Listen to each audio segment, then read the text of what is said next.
hard in my video 2 videos ago. I had a candid conversation about those fears with him, and he told me that he did legitimately see my fiance and I as his mothers, and that he felt more at home here than— Look, I know I know some good shit, a good little like fucking memes once in a while. We come up with some good memes. he ever did with his biological parents, because of the maternal love that we'd been pouring into him. So, I had all of those fears that I was just overreaching whenever I'd adjust my rearview mirror so I could keep an eye on him in my back seat, but those fears eventually— Would you be surprised if I have been looking at getting a touch soundboard? Also, good luck on your run. What deck are you gonna play? Please tell me. I would need to know through.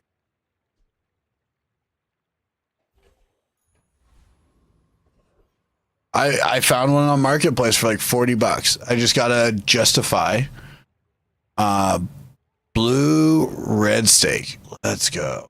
Okay. All right. That's fine. I can do that. I gotta grind up weed real quick. Need.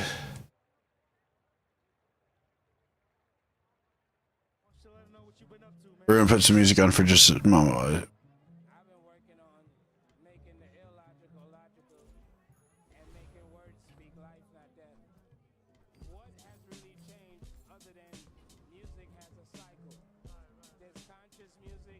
Wait.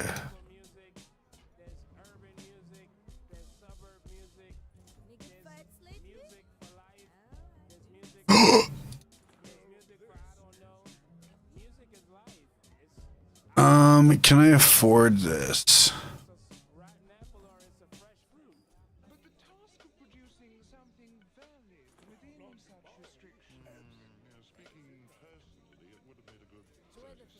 Sorry.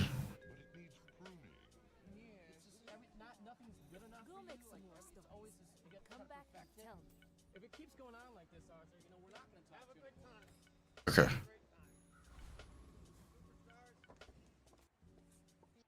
Man, this shit's like hella like sticky.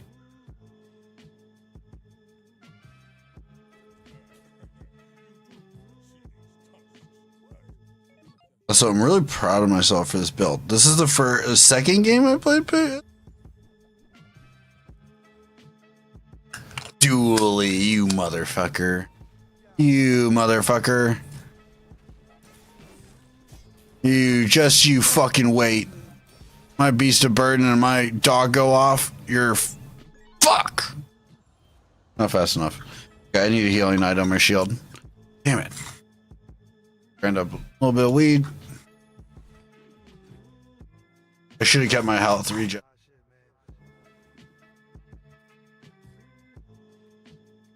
I need small items.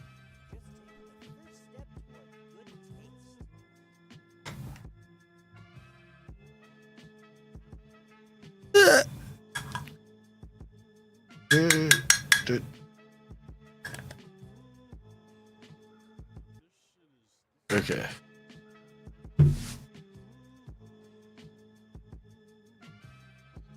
You know what's funny is this Penelope doesn't like smoke really weed or anything. Like all of this delusion is like sober delusion, by the way. I don't know if you watched Star Wars series.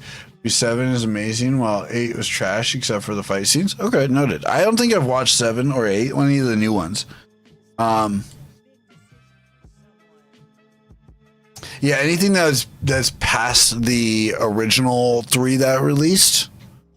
Like I've watched 1, 2, and 3, 4, 5, and 6, but I haven't seen 7 and 8. I don't know if I want to watch them, to be honest.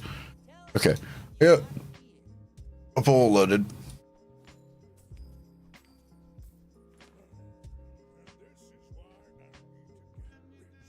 Oh, it's 8. Oh, Sag.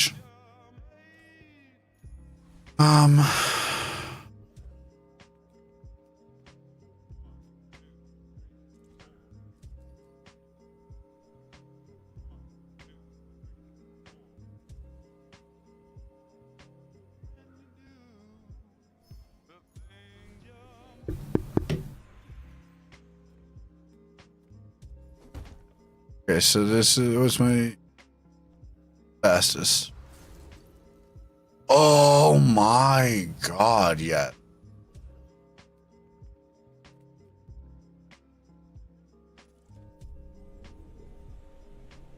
I'm cheersing while you go through that.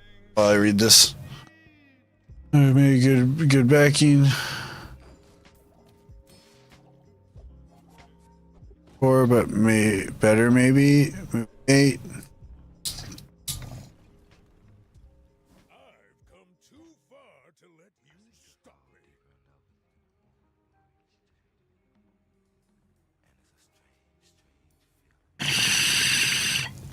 Okay, I take it you guys are watching episode 9 then, next week. I need items.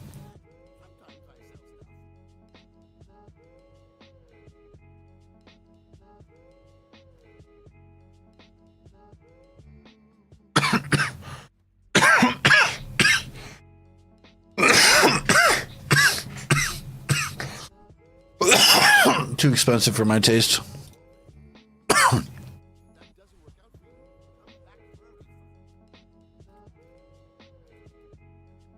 Neat.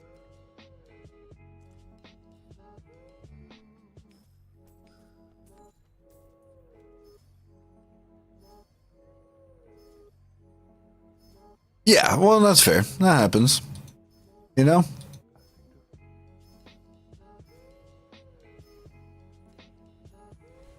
No, you're fine. You're fine. I can read it. I'm dyslexic enough. I can read types. Okay, let's get back to this person's video. Subsided, and I got comfortable with the fact that we were his mothers, and that was an immutable fact of our dynamic. However, that's when a whole new set of fears clicked into place. Oh no, like you haven't had enough when you were cheating on your spouse.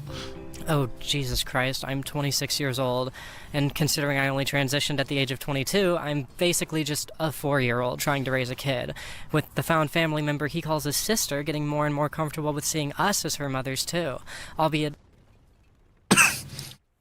Homegirl, you've gotten yourself in far too deep into shit. And you're gonna ruin these people's lives.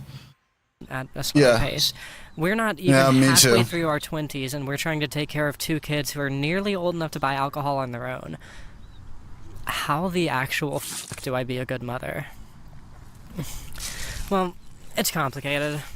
Time to talk about my mom for a little bit.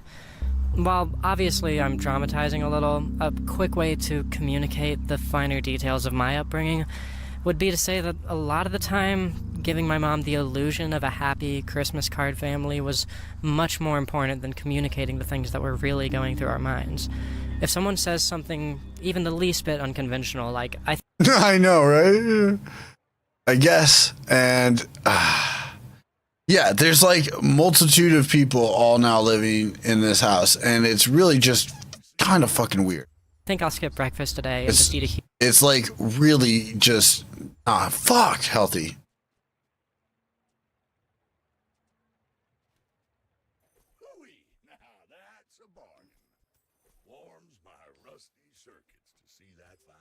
Huge lunch. She gives me this look equivalent to spinning her fingers around and calling them cuckoo. That base level of normalcy enforcement cascades further and further the deeper you look into its nuances, until we get to the point where, even as an adult, there are times where it feels like I'm being rude for thanking her for Christmas gifts as opposed to Santa, and where I can't marry a girl from Detroit without being constantly asked if I feel safe. My biological family, one full of queers, pornographers, addicts, and pushers, has had to seriously bend reality over the years in order to preserve the illusion that any of us give a fuck about traditionalist values.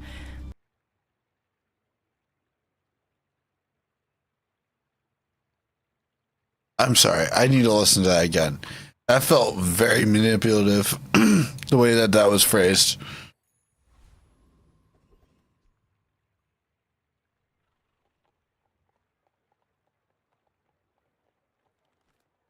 Pornographers, addicts, and pushers, has had to seriously bend reality over the years in order to preserve the illusion that any of us give a fuck about traditionalist values. It's not like we keep all of these divergent personality traits of ours a secret from her, but we grew up in a house where you were expected to be neighborly to somebody who sexually assaulted you, just because they live next door.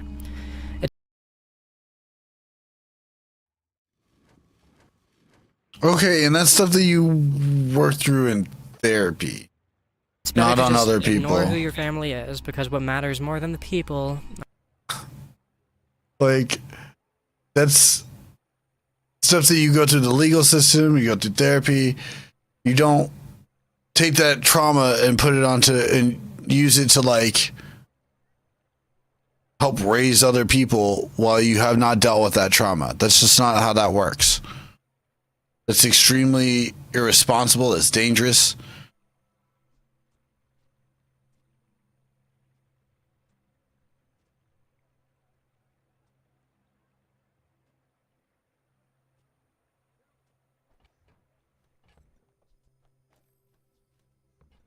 Are the postcards. Maybe it's a little cruel to say it out loud like that, but that's basically the vibe. I never really understood how something could end up like that. How somebody could trade a 20s scored by Black Flag and Hunter S. Thompson for this traditionalist posturing and erasure of human nuances. Until around the time of my most recent birthday, when I was first getting deep into this new experience of motherhood. The kids were both having a pretty horrible day on my birthday. I'm talking panic attacks. However, I've always liked making the people I care about watch a movie of my choosing on my birthday, and all of the love and all the lack of traditionalism in this family had my eyes set on the Royal Tenenbaums. I figured it'd be a cute movie that everybody in the house could relate to in one way or the other. I highly recommend it if you haven't seen it. Well, it didn't go over super well. We wound up having to stop the movie about halfway through and have a big talk with the kids about why everything was going to be alright and why they'll live to see that day. Talks like that come up a lot in this house, but my fiancé and I work through it with everybody bit by bit. And to be honest, we are making great progress in our training to be impromptu therapists. It's kind of just our mutual calling in life. However, on this particular... Stop. You don't need... You were like one of the last people to be a therapist. For the love of God, please don't go anywhere near therapy. I beg you. Like, as a therapist, do not come anywhere near being a therapist. Stop. Night, it was my birthday, and all I wanted was to be surrounded by a happy, loving family. All I wanted was to feel like these people were as wholly devoted to keeping the family together as I was. Seeing them so on edge being around each other just broke my heart. Of course, I didn't say any of this. I insisted that we stop the movie and go outside to talk through things the second I saw tears, but God, that night I understood it. I understood my mom for the first time. I understood how somebody could reach this point of caring about the sensation of a happy family more than the actual engaging with the reality that we all had some pretty deep-seated mental health issues. That night, it became my #1 goal to not let myself be corrupted in the same way. I would never let myself put family fun time over the family's mental health, no matter how badly I felt like just 5 minutes of family fun time would completely turn my week around. So with that first fear thoroughly philosophized in my head, a new set of fears set in. Would I just be eternally sacrificing my happiness, my comfort, my dream of a happy family for their sake? I'll do it if I have to, but God, now I know why so many moms wound up on Valium in the 70s. Eternal, thankless sacrifice. Is that what motherhood is really all about? I feel like this is like missing the mark a bit. Like, I don't know how else to describe it. Like, everything that this person is saying just comes from like a very misguided direction when it comes to like being a parent and all this other stuff. And it's like yes, being a mother is a thankless job, but like I don't know if you're saying that because you actually understand what being a mother is, because these aren't your children. Yes, you have to take care of them, but like you can't just be like, you know what, I just want to take care of other humans for a bit. Like, then you go work at like a nursing home or a fucking daycare. You don't like take responsibility of a whole ass human all of the time. Especially when you literally just got... Hold time out. We're not even acknowledging the fact that these people, two of these people are people that she has had affairs with. One of them starting out, well, not affair. One of them was in an open relationship. The other one, she cheated on her partner with it. Like, I wound up staring at this painting. Like, they have, it's her, it's the one that they cheated on, and then the two kids. For about a half hour that night, thinking of how my mother must have felt, always chasing this dream that she could never have, feeling forced to project nothing but unwavering comfort and security in a home where she'd always be afraid of what deviant shit her kids were going to get into next. The Giving Tree, that poem I mentioned in the beginning, is about a tree who loves a boy like her own son. And over the boy's life, she gives and gives and gives, compromising her body, her happiness, and her very self to this boy who endlessly asks her for more, until she's nothing but a stump for him to sit on as he waits to die. The book insists that the tree is happy over and over and over again, until eventually it's stated outright that she wasn't really happy. Are you surprised that she's misinterpreting a piece of media yet again for literally what seems like to be like the fifth or sixth time that we have seen? And that's because I've been patient enough to go through some of this shit. The cynic in me finds it really easy to imagine that my mom simply tuned out that one line, but not really. Giving Tree by Shel Silverstein, the story about a relationship between giving and receiving, the values of generosity, forgiveness, and gratitude. The Giving Tree, that poem I mentioned in the beginning, is about a tree who loves a boy like her own son. And over the boy's life, she gives and gives and gives, compromising her body, her happiness, and her very self to this boy who endlessly asks her for more, until she's nothing but a stump for him to sit on as he waits to die. I win. The book insists that the tree is happy over and over and over again, until eventually it's stated outright that she wasn't really happy. The cynic in me finds it really easy to imagine that my mom simply tuned out that one line, but not really, and engaged with the book as a thank you to all the mothers in the world who so selflessly sacrifice everything to take care of their loved ones. But there's a very loud voice in my head that wonders if she knew, even when my siblings and I were that young, that motherhood was going to be this unshakable dedication to fulfilling a thankless role, and it was never going to bring her happiness.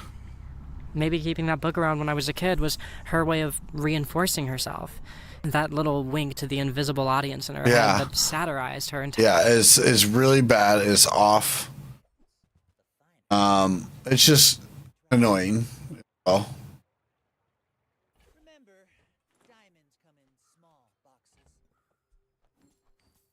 Entire journey of motherhood. Maybe she wanted to become a parable too, just like the tree. Maybe that was all she thought life would allow her to get out of her motherhood. A few months ago, I had taken the liberty of defining what family was for myself. If eternal sacrifice is the traditional definition of motherhood, then I guess I should take the liberty of defining motherhood for myself too, so that I wouldn't become a parable. I didn't want my children to be philosophizing about me the same way that I do so often with my mother. I had to retrain my brain for this one. I think that's kind of unavoidable. Like, if that's what it means to you, sure. But this is not what the general public gets from this book, nor what is taught when doing this book. Yeah, I would agree. And that's like why the framing is so fucking poor. And it's just framed to fit the narrative that she wants people to get. Notice that. It framed the narrative that made her mom look really bad. Was getting out of motherhood and what I wanted to get out of it. Just and showing that now she is understanding where her mom is coming from, and that it's a thankless job. That's why she described it as take and take and take and take. That new kind of love was enough at first, Frankly, I found all too much relatability in how the Giving Tree portrays the mother as being happy. But I needed to figure out how to make this dynamic into anything but a never-ending compromise on my part. That would be how I did better than my mother. That would be the small but significant step I would take in transcending from the mother that came before me. Right. That would be how I made sure that I was really, actually happy.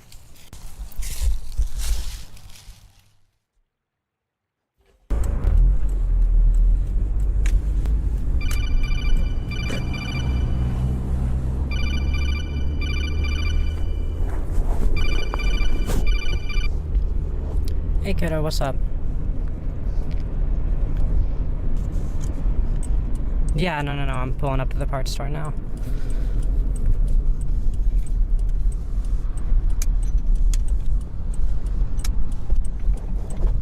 Yep, we can just give Spencer his oil change, right when I get home if you want. I'm gonna be back in like an hour. Why is this here?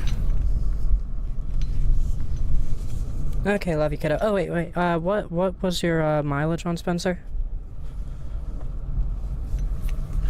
Okay, word. Yeah, we're probably gonna want to use high mileage oil then. Okay. Well, I will tell you how much it costs, but honestly, you don't gotta worry about it. Okay, love you, sweetie. See you soon. Bye. That feels really weird. Oh.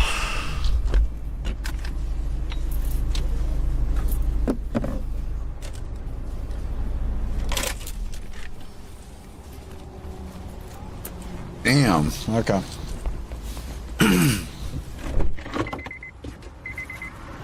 A few days later, my biological parents came to my house for a belated birthday dinner, and it was my first chance to show off my new family to them. It was my chance to finally tell my mother, oh shit, I get it now. I'm so sorry you've had to feel so conflicted and compromised for so long. This time, she looked at my dad and made her little cuckoo face. It's wild because when you really think about it, this person, right, is like trying to be like, oh, mom, I get it now. Compared to kids that are 19, like 7 years younger than her, max, right? Like that's so fucking weird. I guess this new family of mine is anything but traditional. I even showed her the dog painting, but she just couldn't acknowledge that what I was experiencing was real. Anyways, my mommy issues aren't exactly the point of this video. It's Let's talk not about why these two adults need mother figures so badly. Well, it's actually a pretty old tradition for intentional living spaces occupied by trans women to, quote-unquote, adopt young queer folks, like the Transy House operated in Brooklyn from 1995 to 2008 by which was abusive. The married couple, Rusty Mae Moore and Chelsea Goodwin. If you, as a queer person, were kicked out by your family or couldn't find a place to live, places like the Transy House or the Street Transvestite Action Revolutionaries House would take you in and, in some cases, even help to raise you. While the two I'm writing about are a bit older. Notice that's weird, really weird like framing. They are absolutely. And if I remember correctly, I'd have to ask Hertz. Maybe at a later date if he is not around. Maybe he might be still showering or doing whatever. He might have went to bed. But I recall there being some abuse that happened in some of those houses. Now, I don't know to what scale, but like, I don't think that they're as innocent as she is trying to frame it out to be, if that makes sense.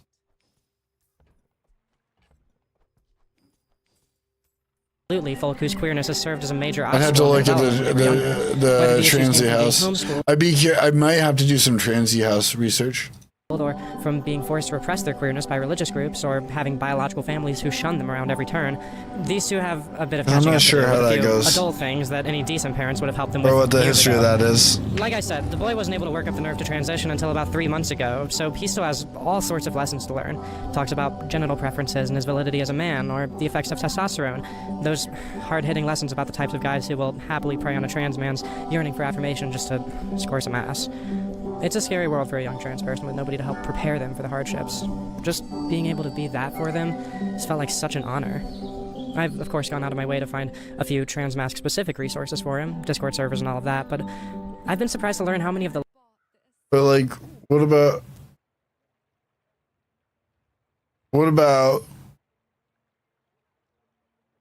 No, this is the reason that she's getting a lot of, like, criticism now. Publicly. But...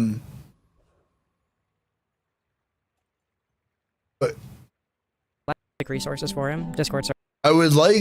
I really wish that she would have included any kind of thing, mentioning any kind of vague resource other than Discord servers. And all of that, but and all I've of been that. surprised to learn how It's many very of the lessons in male to vague. female transition apply to the life of a trans man as well. Things like that, and the constant affirmations of consent on their parts are what make it feel okay for my fiancé and I to take these parental roles so seriously, in spite of the relatively small age gap. Yeah, it does get a little bit infantilizing at times, and that side of it is still a bit uncomfortable for me from time to time, but quite frankly, if somebody has trouble with leaving food out, or talking to romantic interests, or living peacefully with their new family, or expressing themselves, and has consented to us helping them, sitting them down and talking them through it, using motherhood as a framing device, that discomfort really quickly gives way to some of the most beautiful relationships I've ever shared with people. Relationships that I wouldn't trade for the world. Sorry for that little aside. It's just that I know how weird some of this stuff sounds. I know that in the hands of a less responsible pair of parents, this dynamic could be extremely toxic for these two. So I felt the need to justify this role to you all before I move forward into some of the nuances of my fiancé and I's parenting techniques and how they've developed. Yeah, that should be a red flag for like 98% of people. That's not that there's something not going right. You're not doing something. Not doing something right. Now is also a good time to mention that both of them have read the script and given me their blessing to go forward with it. So, initially, my fiancé and I kind of gravitated to a good cop, bad cop style of parenting. Only... Oh boy. Oh boy. Unlike actual cops, we were using the style to keep them feeling both safe and motivated, rather than trying to coerce them into dubiously consensual testimony. I'd be the emotional support for one of them, while she'd be the one pushing them to grow and calling them out when it seemed like they were stagnating. And she...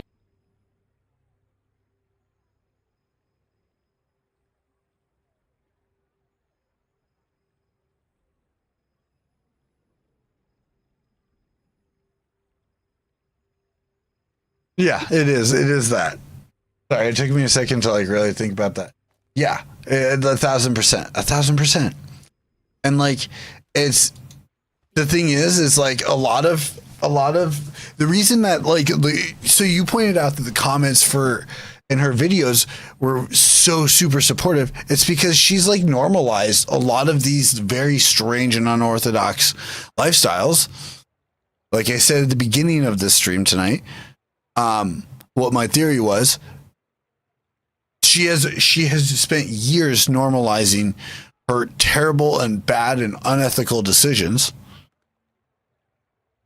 so that people won't push back. For what overall purpose other than to avoid responsibility and accountability, I do not know. And that's what worries me. Be the emotional support for the other while I push them to grow, and we'd switch out who had which duty with which kid every few weeks to not create a situation where the kids were ever too anxious of confrontation with one of us or too comfortable stagnating with the other. We figured switching it up on them from time to time would be a good way to make sure that they're honest and open with both of us.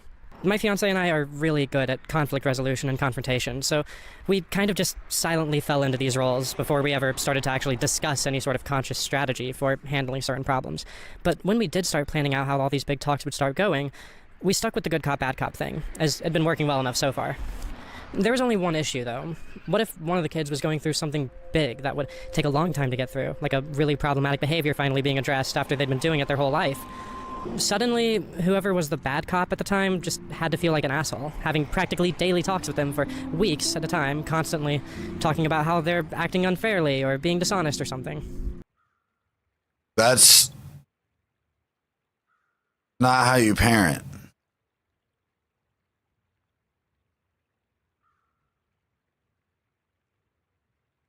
Just, I mean, I'm not a parent, but that's not how you parent.